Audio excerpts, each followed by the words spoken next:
ലേഖനത്തിനകത്ത് പറയുന്നുണ്ട്, നമ്മൾ പകലിൻ്റെ മക്കളാണ്, വെളിച്ചത്തിൻ്റെ മക്കളാണ്, രാത്രിക്കും ഇരുളിനുമുള്ളവരല്ല എന്ന് പറയുമ്പോൾ തന്നെ ഇരുട്ടിൻ്റെ ഒരു സ്വാധീനം വെളിച്ചത്തിലോട്ട് വരുന്നുണ്ട്. അതിനെ തകർക്കാൻ പരിശുദ്ധാത്മാവെന്ന ദൈവ അഭിഷേകം നമ്മുടെ മേൽ കർത്താവ് അയച്ചിട്ടുണ്ട്.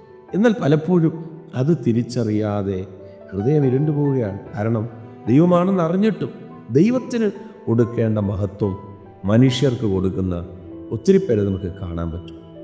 അനാബിൽ പോലെ യേശു കർത്താവ് അടയാളങ്ങളുടെ ആരംഭമായി ദൈവത്തിൻ്റെ മഹത്വത്തെ വെളിപ്പെടുത്തിയെന്നാണ്. യേശു പോലും പ്രിയരെ നമ്മളെ ദൈവം നടത്തിയ വിധങ്ങളോർത്ത് നന്ദിയുള്ളവരായിരിക്കാൻ എപ്പോഴും അത്യാവശ്യമാണ് നന്ദി.